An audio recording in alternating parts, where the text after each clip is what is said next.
ගර්භාෂ පිළිකාවක් ඇතිවීමේ අවදානම වැඩි කරන ප්‍රධානම සාධකයක් තමයි මේ අධික දේහබර සහ ස්ථූලතාවය කියන එක.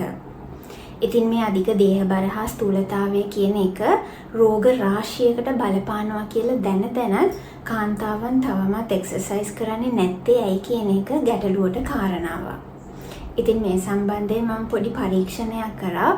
මේකෙදි බහුතරයක් කාන්තාවන් මට කියපු දෙයක් තමයි මම එක්සර්සයිස් කරන්න කැමති නැහැ කියන එක.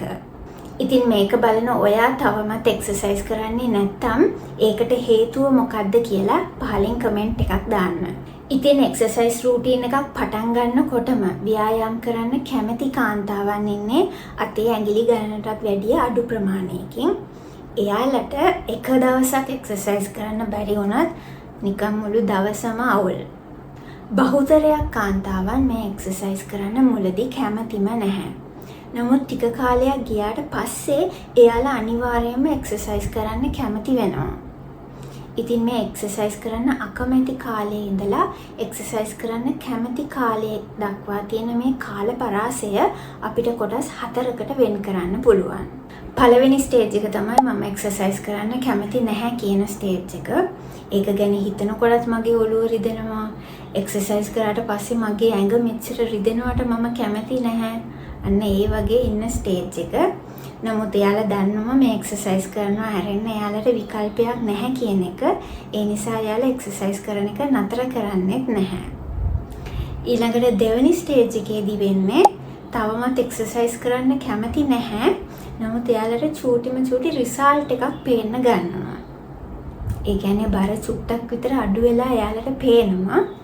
ඒ වගේම තමයි එයාව දකින අනිත් අය කියන්න ගන්නවා ඔයා ලස්සන වෙලානේ බර අඩු වෙලානේ මේ වගේ කම්ප්ලිමන්ට්ස් අහෙන්න ගන්නකොට එයාලගේ මනස චුට්ටක් එහෙ මෙහෙ වෙනවා තව ටිකක් බර දාලා එක්සර්සයිස් කරන්න ඕනේ කියලා. ඊළඟට තුන්වෙනි ස්ටේජ් එකේදී වෙන්නේ එක්සර්සයිස් කරලා බර අඩු වෙන එකට අමතරව අනිත් ප්‍රතිඵල එයාලට පේන්න ගන්නවා. ඒ කියන්නේ බර අඩු වෙනවට අමතරව එයාලට වැඩිපුර ක්‍රියාශීලී ගතියක් දැනෙනවා. එයාලට ශක්තිමත් බවක් දැනෙනවා ඇඟෙන්. ඒ වගේම එයාලට හොඳින් නිින්ද යනවා වෙනදට වැඩිය. ඒ වගේම තමයි බර අඩුවීම නිසා එයාලගේ ඇඟට ලොකු සැහැල්ලු ගතියක් දැනෙනවා. මෙන්න මේ ස්ටේජ් එකේදී තමයි එයාලට එක්සර්සයිස් කරන්න කැමැත්තක් ඇති වෙන්නේ. ඊළඟට 4වෙනි ස්ටේජ් එකේදී තමයි එයාලා එක්සර්සයිස් කරන්න සම්පූර්ණයෙන්ම නැඹුරු වෙන්නේ. මේ ස්ටේජ් එකේදී තමයි එක දවසක් හරි එක්සර්සයිස් කරන්න මිස් වුණත් එයාලට නිකන් මුළු දවසම අවුල් වගේ දැනෙනවා. ඉතින් මෙන්න මේ කියන කාල පරාසය ඔයාලට පහු කරගන්න පුළුවන් නම් අනිවාර්යයෙන්ම දවසක් එනවා ඔයාලා එක්සර්සයිස් කරන්න ආදරය කරන. ඉතින් මේ කාල පරාසය එක එක කාන්තාවන්ට වෙනස්. සමහර කාන්තාවන්ට මේ කාල පරාසය ඊටම පොඩි කාලයක් වෙන්න පුළුවන්. තවත් සමහර කාන්තාවන්ට අවුරුද්දක් වගේ දිග කාලයක් වෙන්නත් පුළුවන්. ඉතින් මෙන්න මේ කියන කාල පරාසය අඩු කරගන්න පුළුවන් ඔයාලට ප්‍රායෝගිකව භාවිතා කරන්න පුළුවන් ටිප්ස් කිහිපයක් මේ වීඩියෝෙන් මම ඔයාලට කියලා දෙන්නම්. පළවෙනි එක තමයි අද ඉඳන්ම එක්සර්සයිස් කරන්න පටන් ගන්න එක. හෙට නෙමෙයි, ලබන මාසේ ඉඳලා නෙමෙයි, ජනවාරි 1 වෙනිදා ඉඳලා නෙමෙයි, අද ඉඳන්ම එක්සර්සයිස් කරන්න පටන් ගන්න. ඒ වගේම තමයි බහුතරයක් කාන්තාවන් කටින් කියනවා විතරයි. අනේ ඕ මගේ බර වැඩි වෙලා එක්සර්සයිස් කරන්න ඕනේ කියලා. නමුත් කවදාවත් එයාලා එක්සර්සයිස් කරන්නේ නැහැ. මේ නිසා කටින් විතරක් කියන්නේ නැතිව අනිවාර්යයෙන්ම දවසකට එක්සර්සයිස් එක පටන් ගන්න.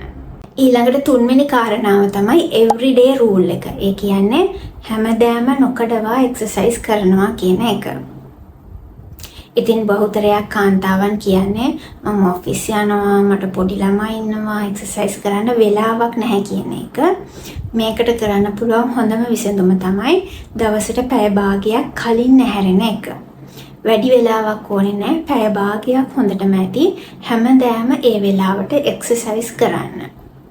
මෙතනදී ඔයාලා හිතන්න එපා මම සතියේට දවස් 3ක් හරි 4ක් හරි විතරක් එක්සර්සයිස් කරොත් ඇති කියලා. මොකද එහෙම හිතුවනම් ඔයාලා උදේට නැගිට්ටම හිතනවා සතියේට දවස් 4යිනේ කරන්නේ අද එපා හෙට කරමු කියලා.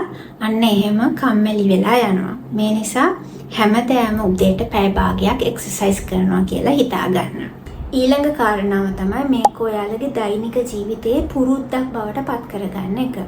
ඒ කියන්නේ මට වෙලාව ලැබුණොත් විතරක් මම එක්සර්සයිස් කරනවා කියන මානසිකත්වයෙන් ඉන්න එපා. හැමෝටම එහෙම වෙලාවක් එන්නේ නැහැ. කවදාවත් ඒ වෙලාව එන්නේ නැහැ. අපි හැමෝම කාර්යබහුලයි. මේ නිසා හැමදාම උදේට ඩෙඩිකේටඩ් ටයිම් එකක් තියාගන්න. ඒකට තමයි මම කිව්වා හොඳම විසඳුම දවසට පැය භාගයක් කලින් නැහැරිලා අන්න ඒ වෙලාවට එක්සර්සයිස් කරන එක විතරක්ම කරන්න. ඊළඟ එක තමයි no excuse rule එක. ඒ කියන්නේ විශේෂයෙන්ම ඔයා අර මම කිව්ව ස්ටේජස් 4න් මුල ස්ටේජ් එකේ නම් ඉන්නේ. ඔයාගේ මනස ඉබේම හේතුවක් හදා ගන්නවා අද එක්සර්සයිස් කරන්නේ නැති වෙන්න. එක්ක අද වැස්ස අද එක්සර්සයිස් කරන්න ඕනේ නැහැ. එහෙම නැත්නම් අද මට විශේෂ ගමනක් යන්න තියෙනවා ඒ නිසා එක්සර්සයිස් කරන්න බෑ. එහෙම නැත්නම් මගේ පූසට සනීප නැහැ ඒ නිසා මට එක්සර්සයිස් කරන්න බෑ. ඉතින් මේ වගේ මොනවා හරි හේතුවක් හදා ගන්නවා එක්සර්සයිස් කරන්නේ නැති වෙන්න. ඉතින් අන්න එහෙම වුණාම අර කියන කාලපරාසය අඩු කරගන්න බෑ. ඊළඟ එක තමයි ඔයා එක්සර්සයිස් කරන ගමන් අන්නේ කාලය විඳින එක. ඒ කියන්නේ ඔයාට එක්සර්සයිස් කරන ගමන් සින්දුවක් අහන්න පුළුවන්. එහෙම නැත්නම් YouTube එකේ ඕනතරම් වීඩියෝස් තියෙනවා. සර්ටිෆයිඩ් එක්සර්සයිස් කෝච් කෙනෙක්ගේ වීඩියෝවන් බලන ගමන් ඔයාලට ඔයාගේ එක්සර්සයිස් එක කරන්න පුළුවන්. ඉතින් එක්සර්සයිස් කරනකොට හරි ටෙක්නික් එක භාවිතා කරන්න. ඒ නිසා තමයි මම කලින් කිව්වේ සර්ටිෆයිඩ් එක්සර්සයිස් කෝච් කෙනෙක්ගේ වීඩියෝස් බලන ගමන් හරි විදිහට එක්සර්සයිස් එක කරන්න. එහෙම නැත්නම් ඔයාලට වෙන ලෙඩ රෝග ඇති වෙන්න පුළුවන්.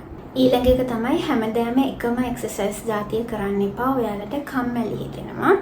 ඔයාලා ජිම් එකකට යන කෙනෙක් නම් මාස 2කට සැරයක් වගේ ඔයාලගේ එක්සර්සයිස් ෂෙඩියුල් එක අලුත් වෙනවා. එහෙම නැත්නම් ඔයා ගෙදර ඉඳන් එක්සර්සයිස් කරන කෙනෙක් නම් හැම මසල් ගෲප් එකක්ම ටාගට් වෙන පරිදි ඔයාලට විවිධාකාර එක්සර්සයිස් වර්ග කරන්න පුළුවන්. ඊළඟ එක තමයි don't give up rule එක. ඒ කියන්නේ ඔයාලට ප්‍රතිඵල පේනුනේ නැතත් එක්සර්සයිස් කරන එක නවත්තන්න එපා. මම කලින් කිව්වා වගේ ඔයාට ස්ටේජ් 1 වල ඉඳලා ස්ටේජ් 2 වලට යන්න සෑහෙන කාලයක් ගත වෙන්න පුළුවන්. නමුත් ඔයාට පෙනෙන ප්‍රතිඵල වලට වඩා පෙනෙන්නේ නැති ප්‍රතිඵල රාශියක් එක්සර්සයිස් කරන එකෙන් තියෙනවා. මේ නිසා අනිවාර්යයෙන්ම දිගටම අඛණ්ඩව මේ එක්සර්සයිස් කරන එක කරන්න. බොහෝමයක් කාන්තාවන් එක්සර්සයිස් කරන එක මල්ගදී අතහරින්න හේතුව තමයි එයාලට කිසිම ප්‍රතිඵලයක් පේන්නේ නැහැ කියන හේතුව මත.